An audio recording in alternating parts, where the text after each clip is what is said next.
1 ಲಕ್ಷ 2 ಲಕ್ಷ 4 ಲಕ್ಷ 5 ಲಕ್ಷ 8 ಲಕ್ಷ 10 ಲಕ್ಷ ಆಯ್ತದೆ. ಅದಾದಮೇಲೆ ಏನು ಮಾಡ್ತೀರಿ? 3 ಫ್ಲೋರ್ ಇದೆ, ಅನಾಥರೈಸ್ ಇದೆ, ಎಲ್ಲಿಗೆ ಹೋಗ್ತಾ ಇದ್ದೀರಿ? ನಿಮ್ಮ ಹತ್ರ ದುಡ್ಡಿಲ್ಲ. ಜನರನ್ನು ಸುಲಿಗೆ ಮಾಡ್ತಕ್ಕಂಥದಕ್ಕೆ ಅದಕ್ಕೊಂದು ಪುಸ್ತಕ ರೆಡಿ ಮಾಡಿಸ್ತಾ ಇದ್ದೀನಿ. ಅದು ಯಾವ ಕಾಲದಲ್ಲಿ ಬಿಡಬೇಕೋ ಬಿಡುಗಡೆ ಮಾಡ್ತೀವಿ.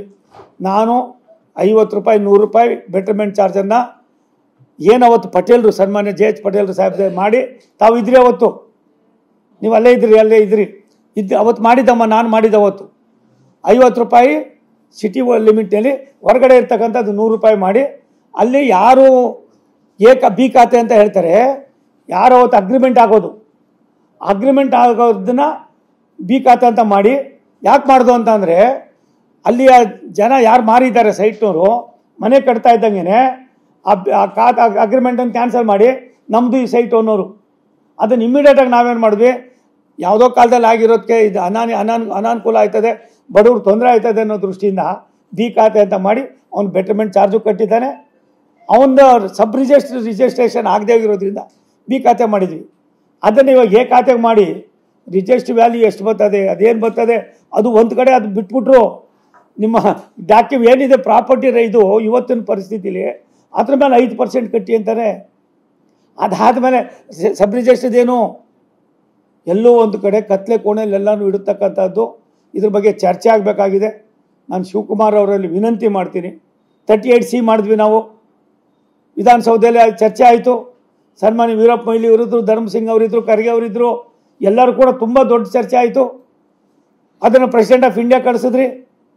ಪ್ರೆಸಿಡೆಂಟ್ ಆಫ್ ಇಂಡಿಯಾ ಅವರು ಇದನ್ನು ಅನ್ವಯ ಮಾಡಿ ಇಡೀ ದೇಶಕ್ಕೆ ಅನ್ವಯ ಆಗೋದಕ್ಕೆ ಅದನ್ನು ಆದೇಶ ಮಾಡಿದ್ರು. ನಾನು ಮಾಡಿ 38C. ಅದಾದಮೇಲೆ ನೀವೇನು ಮಾಡಿದ್ರಿ?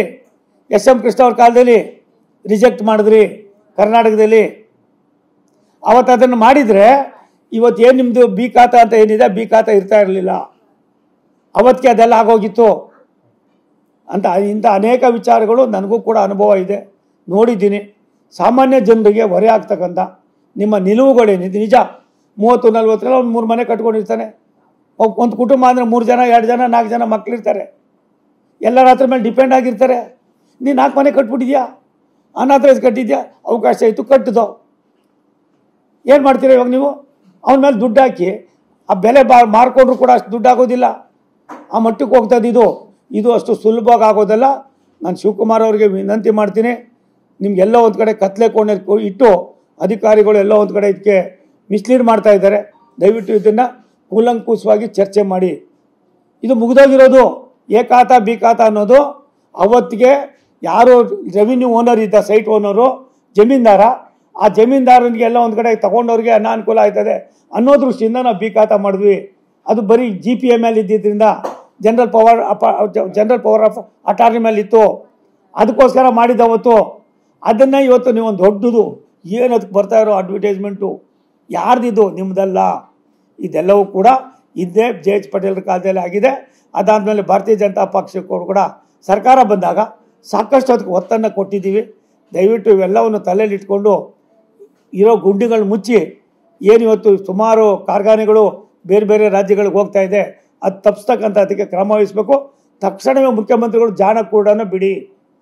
ಸನ್ಮಾನ್ಯ ಸಿದ್ದರಾಮಯ್ಯ ಸಾಹೇಬರು ಜಾಣಕೂಡನ್ನು ಬಿಟ್ಟು ದೇಶದ ಇತಿಹಾಸದಲ್ಲಿ, ಬೆಂಗಳೂರಿನಂಥ ದೊಡ್ಡ ನಗರದ ಇತಿಹಾಸದಲ್ಲಿ ಸಾಮಾನ್ಯ ಜನರಿಗೆ ಆಗ್ತಕ್ಕಂಥ ಅನಾನುಕೂಲಕ್ಕೆ ನೀವು ಕಡಿವಾಣ ಆಗದೆ ಹೋದರೆ ಖಂಡಿತ ನನಗನ್ನಿಸ್ತದೆ ಮುಂದೊಂದು ದಿನ ಇದಕ್ಕೆಲ್ಲವೂ ಕೂಡ ಜನ ಉತ್ತರ ಕೊಡ್ತಾರೆ.